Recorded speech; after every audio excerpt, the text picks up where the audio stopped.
नमस्कार, मैं हूं अजय जंडियाल और जम्मू कश्मीर के इस खास शो रियासत की सियासत में आप सभी का स्वागत है। और आज हम बड़े एक अहम विषय पर बात करने वाले हैं, क्योंकि इस हमारे प्रोग्राम में हम कोशिश करते हैं कि जम्मू कश्मीर की जो सियासी हलचलें हैं उस पर बात करें। और आज एक बड़ी सियासी घटना जम्मू कश्मीर में हुई है, क्योंकि नेशनल कॉन्फ्रेंस के प्रोविंशियल प्रेसिडेंट देवेंद्र सिंह राणा, जो कि एमओएस जो पीएमओ के हैं डॉक्टर जितेंद्र सिंह के भाई भी हैं, उन्होंने कल नेशनल कॉन्फ्रेंस छोड़ी थी। जो प्रोविंशियल प्रेसिडेंट थे उससे भी इस्तीफा दे दिया था और आज उन्होंने बीजेपी को ज्वाइन कर लिया है, बीजेपी का दामन थाम लिया है। बड़ी घटना इसलिए माना जा रहा है कि नेशनल कॉन्फ्रेंस का एक बड़ा चेहरा देवेंद्र सिंह राणा को माना जाता था। और खास बात यह है कि ये फारूक अब्दुल्ला और उमर अब्दुल्ला के बेहद करीबी माने जाते हैं। उमर अब्दुल्ला जब चीफ मिनिस्टर थे तो देवेंद्र सिंह राणा एडवाइजर हुआ करते थे और एक बड़ी पैंट रखने वाले जो हैं लीडर थे नेशनल कॉन्फ्रेंस के। मगर अचानक से खबर आती है कि देवेंद्र सिंह राणा नेशनल कॉन्फ्रेंस छोड़कर बीजेपी ज्वाइन कर लेते हैं। कितनी बड़ी घटना नेशनल कॉन्फ्रेंस के लिए यह है, कितना नुकसान नेशनल कॉन्फ्रेंस को इसका होगा, इस पर बात करने के लिए हमारे साथ जम्मू प्रोविंस के नए जो प्रोविंशियल प्रेसिडेंट हैं रतनलाल गुप्ता जी हमारे साथ हैं। गुप्ता साहब, आपका स्वागत है हमारे शो में। Thank you. आपसे जानना चाहूंगा, जो हुआ है कितनी बड़ी घटना मानते हैं नेशनल कॉन्फ्रेंस के लिहाज से देखें देवेंद्र सिंह राणा का जाना? देखिए साहब, नेशनल कॉन्फ्रेंस जो है वो एक मूवमेंट है। ये पॉलिटिकल पार्टी तो है, लेकिन एक मूवमेंट है जो रियासत जम्मू कश्मीर के अंदर 1931 से चल रही है। पहले 1931 में जनाब शेख साहब ने जब देखा कि जम्मू कश्मीर के हालात जो हैं बहुत ही पसमानदा थे, गरीब गुर्बत, 2 टाइम की रोटी नसीब नहीं थी, पहाड़ों में लोग रहते थे, बिजली पानी की तो बात ही नहीं है, दवाई तक उनको नसीब नहीं होती थी। जब उन्होंने वहाँ के लोगों की हालत देखी, कश्मीर के लोगों की, तो उन्होंने ये सोचा, एमए करके आए थे वो, कि मैंने बेसिकली अगर पढ़ के आया हूँ तो मुझे अपने लोगों की खिदमत करनी चाहिए। तो उस वक्त उन्होंने मुस्लिम कॉन्फ्रेंस एक जमात बनाई और लोगों की खिदमत करने लगे। वो जगह जगह कश्मीर के अंदर गए, उन्होंने देखा, कश्मीर की गुर्बत को देखा, कश्मीर के बच्चों को देखा, बच्चियों को देखा, वहाँ के लोगों को देखा, मरीजों को दुआ के लिए तरसते हुए देखा, पानी के एक बूंद के पानी के लिए तरसते हुए देखा, रोटी के टुकड़ों के लिए लोगों को मरते हुए देखा, भूख से लोगों को मरते हुए देखा। तो उन्होंने ये मूवमेंट जो है पूरे कश्मीर के अंदर चलाई। उसके बाद उन्होंने सोचा कि मैं कश्मीर के अंदर घुमाऊं, अब जम्मू में भी मैं चलूं तो वहाँ भी देखूं कि वहाँ के हालात कैसे हैं। वो समझते थे कि जम्मू में लोग बड़े खुशहाल होंगे, क्योंकि यहाँ डोगरा राज था और महाराज साहब जम्मू के थे, तो वो समझते थे कि जम्मू में बड़े खुशहाली होगी, बड़े लोग खुशहाल होंगे, बड़ी अच्छी डेवलपमेंट होगी। लेकिन जब जम्मू में वो आए और जम्मू के पहाड़ी इलाके में जब गए, वो घूमे, तो उन्होंने देखा कि कश्मीर से जम्मू की हालत जो है, जम्मू के लोगों की हालत जो है वो उससे भी बुरी है, बदतर थी। लिहाजा उन्होंने सोचा कि नहीं, मुझे खिदमत करनी है, जम्मू और कश्मीर की करूँगा मैं। लिहाजा उन्होंने मुस्लिम कॉन्फ्रेंस को कन्वर्ट करके उसको नेशनल कॉन्फ्रेंस का नाम रखा और एक सेकुलर बुनियादों पर इसको चलाया। ये एक मूवमेंट चली जम्मू कश्मीर के अंदर। ये ऐसी बात नहीं है कि कोई आया तो पार्टी कमज़ोर हो जाएगी, कोई गया तो पार्टी कमज़ोर, नहीं। पार्टी बिल्कुल एक मूवमेंट है जो पूरे रियासत के अंदर है, जम्मू कश्मीर के अंदर वाहिद एक पार्टी है नेशनल कॉन्फ्रेंस, जिसकी हर गांव में शाखें, वहाँ उनकी रूट्स हैं। किसी छोटे से गांव में चले जाइए, ग्रास रूट पे ये पार्टी है। आप हमारे छोटे छोटे कस्बायात में चले जाइए, श्रीनगर में चले जाइए, जम्मू में चले जाइए, जम्मू के किसी भी दूर दराज इलाकों में, पुंछ राजौरी का इलाका देख लीजिए, यहाँ पाडल साइड चले जाइए, किसी भी जगह चले जाइए, जम्मू कश्मीर और लद्दाख में, तीनों जगह अगर कोई पार्टी आपको मिलेगी वो नेशनल कॉन्फ्रेंस मिलेगी। मगर एक चीज़ है गुप्ता साहब, हुआ क्या ऐसा? देवेंद्र सिंह राणा, उमर अब्दुल्ला और फारूक अब्दुल्ला के जो हैं वो बड़े क्लोज माने जाते हैं, अचानक से देवेंद्र राणा छोड़ जाते हैं, वजह तो कुछ हुई होगी ना? देखो सर, जम्मू कश्मीर के अंदर और पूरे भारतवर्ष में डेमोक्रेसी है। आज तो हर जो भी पॉलिटिकल वर्कर्स हैं वो तोड़ते हैं कि इस वक्त कहाँ मुझे रहना चाहिए और कहाँ नहीं रहना चाहिए। हमारी समझ में आज भी बात ये नहीं आ रही है, हम ये आज भी हजम नहीं कर पा रहे हैं कि वो नेशनल कॉन्फ्रेंस छोड़ के क्यों गए। तो वो तो बोल रहे हैं कि हमें सफोकेशन हो रही है। नहीं, उन्होंने ये सफोकेशन का वर्ड इस्तेमाल नहीं किया। वो कहते हैं जम्मू के साथ नाइंसाफी हुई है। मैं जम्मू के लिए, जम्मू का दर्द जो है ना, 20 साल 22 साल 25 साल वो जम्मू नेशनल कॉन्फ्रेंस में रहे, लेकिन उनको जम्मू का दर्द तब नहीं, पावर में भी रहे तब भी तो उनको जम्मू का दर्द नजर आना चाहिए था ना। लेकिन अब उनको जम्मू का दर्द ज्यादा नजर आ रहा है, जम्मू के लोगों की परेशानी ज्यादा नजर आ रही है। जम्मू के हित की बात कर रहे हैं वो, जम्मू के हित की बात को लेकर वो नेशनल कॉन्फ्रेंस ने कभी नहीं कहा कि आप जम्मू की हित की बात ना करें। कहीं किसी हमारे डॉक्टर साहब का स्टेटमेंट बता दीजिए, उमर साहब का स्टेटमेंट बता दीजिए, या हमारे किसी छोटे से छोटे कारकुन का स्टेटमेंट बता दीजिए, कहीं नहीं कहा। हम जम्मू नेशनल कॉन्फ्रेंस ने हमेशा कहा जम्मू कश्मीर और लद्दाख को हम एक सतह पे देखते हैं और हम मसावी तरक्की की बात करते हैं। और हमारा दौर जो निकला, चाहे डॉक्टर साहब की हुकूमत रही 96 से लेकर 2002 तक, चाहे उमर साहब की हुकूमत रही, या उसके पहले डॉक्टर साहब की हुकूमत रही, या शेख साहब की हुकूमत रही, आप अंदाजा लगाइए जितनी तरक्की जम्मू कश्मीर के अंदर हुई है और जम्मू के अंदर हुई है, वो नाकुश जो आपको नजर आएंगे वो नेशनल कॉन्फ्रेंस। मगर देवेंद्र सिंह राणा क्यों इल्जाम लगा रहे हैं कि जम्मू के हित की बात नहीं हो रही?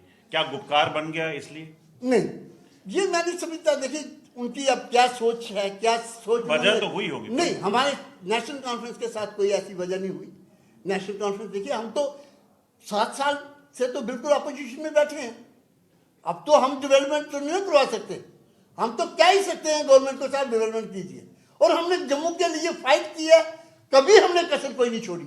और जब हमारी सरकार थी, जम्मू की मुसावी तरक्की हुई है और मुसावी तरक्की करने की हमने कोशिश की है। आपको मैं एक और बात बता दूं, जनाब शेख साहब की हुकूमत थी, हिंदुस्तान के कहीं भी डिस्ट्रिक्ट डेवलपमेंट बोर्ड कहीं नहीं बने थे, सिंगल लाइन एडमिनिस्ट्रेशन कहीं नहीं थी।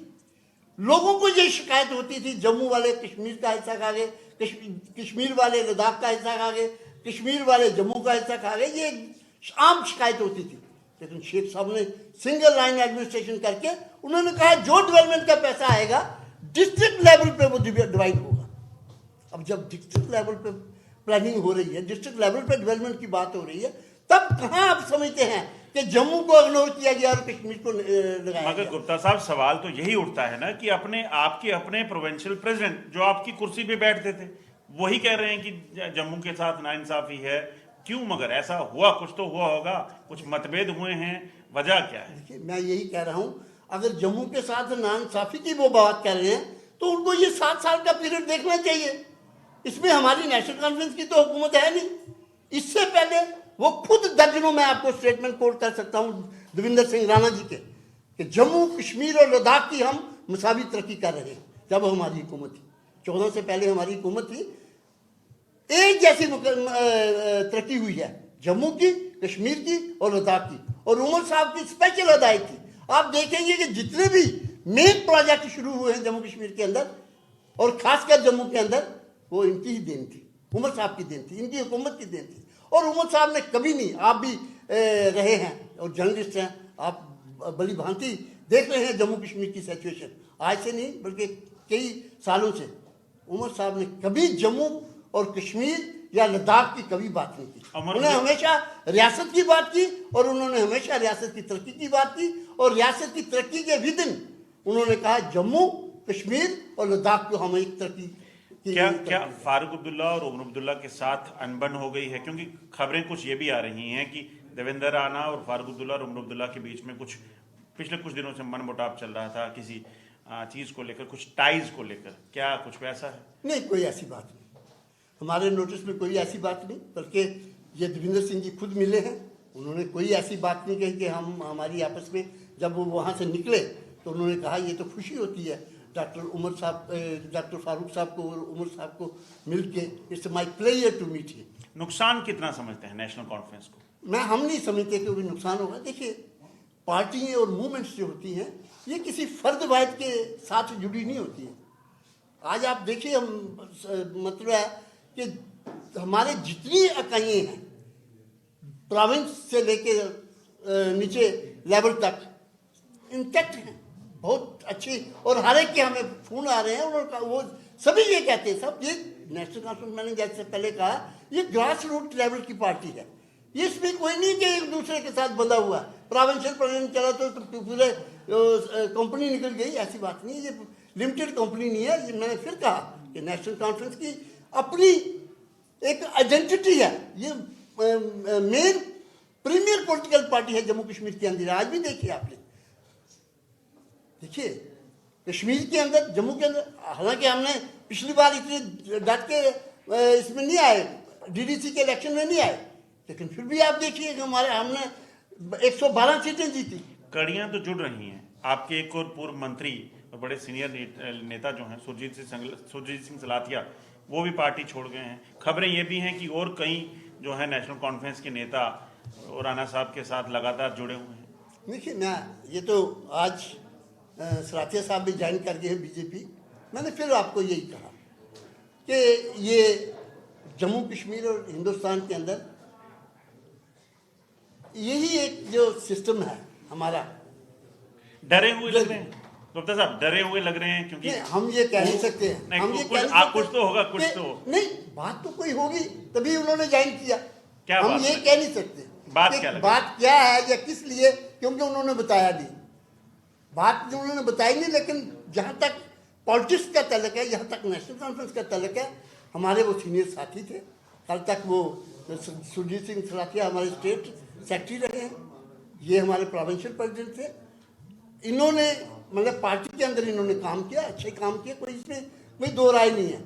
लेकिन हम ये नहीं समझ पाए, मैंने जैसे पहले शुरू में कहा कि आज अब तक हम नहीं समझ पा रहे हैं कि यहाँ से गए क्यों ये और क्यों इन्होंने बीजेपी ज्वाइन की।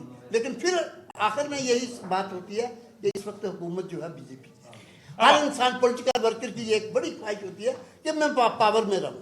जब तक पावर में थे, नेशनल कॉन्फ्रेंस में थे, अब पावर नेशनल कॉन्फ्रेंस के पास नहीं है, साथ से नहीं है, तो उन्होंने सोचा कि अच्छी बात है कि हम किसी पावर वाली पार्टी के साथ चले, जिसके पास पावर है। तो वो बीजेपी के पास ही है, नेशनल कॉन्फ्रेंस के पास तो है नहीं। लेकिन आने वाले इलेक्शन में मैं चुनौती देता हूँ बीजेपी की भी और तमाम पॉलिटिकल पार्टीज को कि जम्मू कश्मीर के अंदर अगर हुकूमत बनेगी वो नेशनल कॉन्फ्रेंस की बनेगी और उसके चीफ मिनिस्टर जनाब उमर अब्दुल्ला साहब होंगे।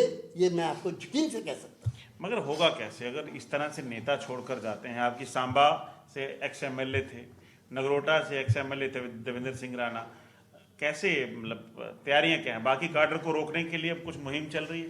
मैं आपको बताऊं सर, कोई ऐसी मुहिम नहीं। हमारा कैडर बहुत सियाना कैडर है। नेशनल कॉन्फ्रेंस का कैडर बड़ी सूझबूझ वाला कैडर है। आप देखिए, आपने देखा होगा बेग साहब चले गए थे, वो अपने आप को पार्टी का ब्रेन समझते थे। जम्मू कश्मीर की सियासत में उनका एक रोल रहा, पॉलिटिकल स्ट्रगल में उनका रोल रहा। लेकिन जब वो उन्होंने पार्टी छोड़ी, कोई नहीं गया। उनको वहम था, जब साथी जाते हैं वो समझते हैं कि शायद पार्टी मेरे सिर पे ही है, क्योंकि मैं हेड हूँ, इसलिए ये पूरी कंपनी जो पार्टी है वो मेरे साथ ही है। वो वहम होता है उनका। बेग साहब चले गए, कोई साथ नहीं गया। डीडी ठाकुर साहब गए, कोई साथ नहीं गया। बल्कि पार्टी 2/3 मेजॉरिटी लेके 96 में मैदान में आई और जीत के आई। 87 में मैदान में इलेक्शन लड़ा, जीत के आई। गुल साहब जैसे, मुबारक गुल साहब, जी एम शाह साहब थे, पावरफुल थे। डीडी ठाकुर पावरफुल थे, कोचक पावरफुल थे। दर्जनों उस वक्त लोग जो थे चले गए, लेकिन पार्टी को कोई फर्क नहीं पड़ा। वो चले गए। 87 का इलेक्शन आया, जीत के डट के नेशनल कॉन्फ्रेंस भरपूर ताकत के साथ उभर के आई। उसके बाद 90 से 96 का वक्त देखा आपने, लेकिन नेशनल कॉन्फ्रेंस के लोगों ने, वर्करों ने, मिनिस्टरों ने, स्पीकर्स ने वहाँ पे जम्मू कश्मीर के अंदर कुर्बानियाँ दी। उनको मौत के घाट उतार दिया गया, लेकिन नेशनल कॉन्फ्रेंस ने कभी पीठ दिखाने की कोशिश नहीं की, बल्कि मजबूती के साथ आगे बढ़ी। और इस रियासत को अगर बचाया किसी ने, नेशनल कॉन्फ्रेंस ने बचाया। और मैं आपको यकीन दिलाता हूँ कि आगे भी अगर बचाएगी नेशनल कॉन्फ्रेंस को, तो रियासत को वो नेशनल कॉन्फ्रेंस के बचाएगी। और कोई पार्टी ऐसी नहीं है जो जम्मू कश्मीर के अंदर कोई अपना काम दिखा सके या अपनी बात कर सके। दूसरी 1 लाख में बात जरूर कहूँगा, मैं सेंटर की लीडरशिप को भी ये कहना चाहता हूँ, आप जितने मर्जी तजर्बे कर लीजिए, ये लेबॉर्ट्री आपने बनाई है जम्मू कश्मीर को, बना लीजिए। आपने स्टेट से यूटी कर दिया इसको, जो कभी किसी रियासत मुल्क कोई नहीं करता। आपने कहीं मुझे एक मिसाल दे दीजिए, यहाँ एक खुशनुमा रियासत थी जम्मू कश्मीर, जहाँ लद्दाख ये भारत का ताज था, इस ताज को तोड़ने के लिए आपने काम किया। आपने इस रियासत के टुकड़े टुकड़े कर दिए। लेकिन जम्मू कश्मीर के लोग आज भी यही कहते हैं कि साहब रियासत को अगर बचाना है, अगर आप नेशनल कॉन्फ्रेंस को यहाँ कमजोर करने की कोशिश करेंगे जैसे आप कर रहे हैं या आप करते आए हैं, आप खुद कमजोर हो जाएंगे, आप मुल्क को कमजोर करेंगे। अगर मुल्क को कमजोर करना है तो आप ये आपकी नीति, हम आपकी पॉलिसी मान लेते हैं। लेकिन अगर आप रियासत को और मुल्क को मजबूत करना चाहते हैं तो आपको नेशनल कॉन्फ्रेंस को मजबूत करना होगा और मजबूती के साथ यहाँ इसको चलने देना होगा। रतनलाल जी, आज बीजेपी की जो तस्वीरें आपने देखी, पहले चर्चा थी कि अमित शाह जो हैं ज्वाइन करेंगे, जब देवेंद्र राणा ज्वाइन करने जा रहे हैं अमित शाह भी वहाँ होंगे। तस्वीरें आपने भी देखी हैं, तस्वीरें क्या बयान कर रही हैं और क्या लगता है? कहने वाले ये कह रहे हैं कि देवेंद्र सिंह राणा आने वाले जो टाइम है उसमें बीजेपी का चेहरा बनेंगे। देखिए साहब, जम्मू से दिल्ली तक पहुंचते हुए अमित शाह से वो ज्वाइन जिन्होंने करवाया है वहां तक पहुंचे, देवेंद्र प्रधान जो भी है, मतलब मैं अब नाम नहीं कोट करना चाहता, पूरी साहब थे या वो थे, मतलब अमित शाह कहाँ और कहाँ वो अपनी जगह ठीक है। लेकिन हमें तो कुछ कह नहीं सकते कि क्योंकि आप दूसरी पार्टी के हैं उस पर कमेंट करना हमारे लिए मुनासिब नहीं होगा। चेहरा बनेंगे। वो नहीं, वहाँ आगे बड़े चेहरे फिर रहे हैं, बड़ी उन्होंने घूमे, कहीं के गए हैं, कहीं जाके वहाँ बैठे हुए हैं। चलो अगर उनकी किस्मत में होगा तो हम कह नहीं सकते, लेकिन ये बीजेपी है, इन्होंने कई चेहरे बनाए, इनके दिन पे 10 चेहरे लगाते हैं नए और 10 चेहरे उतरते हैं। ये आपको पता चल जाएगा आने वाले चंद महीनों में ही आपको पता चल जाएगा कि ये लोग कहाँ खड़े हुए हैं और ये कहाँ स्टैंड करते हैं। घर अपना छोड़ के वो जो भी जाता है, ये मैं आपको कहूँ, जिसको आप घर मानते हैं, घर छोड़ के जो भी जाता है वो दर बदर हो जाता है। ये तो ऊपर वाले का दस्तूर है। मैं ये इतनी बात कह के ही आपसे ये कहूँगा। मगर खबरें ये भी हैं कि नेशनल कॉन्फ्रेंस की ओर बड़े नेता जो हैं वो छोड़ने वाले हैं, देवेंद्र राणा को फॉलो करने वाले हैं। क्या कहेंगे? ऐसी कोई बात नहीं, हमारे नोटिस में कोई नहीं आई, ना ही कोई जानने वाला है। न मैंने पहले भी कहा कि नेशनल कॉन्फ्रेंस का कार्डर जो है हमारा सूझबूझ वाला कार्डर है, कुर्बानियाँ देने वाला कार्डर है। पिछले नेशनल कॉन्फ्रेंस आज तक हमारे 6000 के करीब वर्कर जो है उनको मार दिया गया है, 6000 के करीब, जिसमें मिनिस्टर थे, जिसमें ये स्पीकर थे, जिसमें हमारे MLC थे, लेजिस्लेटर थे, डिस्ट्रिक्ट प्रधान थे, ब्लॉक प्रेसिडेंट थे, हमारा कार्डर था। ऐसी बात नहीं है, नेशनल कॉन्फ्रेंस ने कुर्बानियाँ दी हैं। आप हमारी लीडरशिप, जनाब शेख साहब ने 22 साल जेलों में काटे थे असूलों के लिए, यहाँ के लोगों के लिए, यहाँ के लोगों की तकदीर को संवारने के लिए। आज वो नेशनल कॉन्फ्रेंस को ये समझते हैं कि साहब नहीं। मैं एक बार फिर यही कहूँगा कि नेशनल कॉन्फ्रेंस की इतिहास को जरूर सेंट्रल सरकार ने पढ़ना चाहिए कि नेशनल कॉन्फ्रेंस का इतिहास क्या है, कैसे, कौन लोग थे, वो कौन लोग थे। ये नेशनल कॉन्फ्रेंस थी, ये नेशनल कॉन्फ्रेंस की लीडरशिप थी जिन्होंने 2 नेशन की थ्योरी जो थी वो इन्होंने ठुकराई थी। उस वक्त पूरा मुल्क जो है डिवाइड हुआ है हिंदू और मुसलमान की लाइन पे। लेकिन अगर जम्मू कश्मीर में नेशनल कॉन्फ्रेंस नहीं होती तो शायद कश्मीर आपके साथ होता। अब एक चीज और पूछना चाहूंगा, गुपकार अलायंस जिस तरह से कश्मीर में बना, आप अब इस कुर्सी पे बैठे हैं प्रोविंशियल प्रेसिडेंट की, आप भी उसी जज्बे से या उसी तरीके से जम्मू की आवाज बनने की प्रयास करेंगे या आप अब किस लाइन पे चलने वाले हैं? क्या सवाल ये उठ रहा है? देखिए, हम नेशनल कॉन्फ्रेंस की लाइन पे चलेंगे, लीडरशिप की लाइन पे चलेंगे, जो हमें हुक्म होगा। बिल्कुल नेशनल कॉन्फ्रेंस तो ये बात ही नहीं है, ये सेकुलर, मैंने पहले भी आपको कहा, नेशनल कॉन्फ्रेंस सेकुलर बुनियादों पे खड़ी है। नेशनल कॉन्फ्रेंस जम्मू कश्मीर और लद्दाख की मसावी तरक्की के लिए खड़ी है।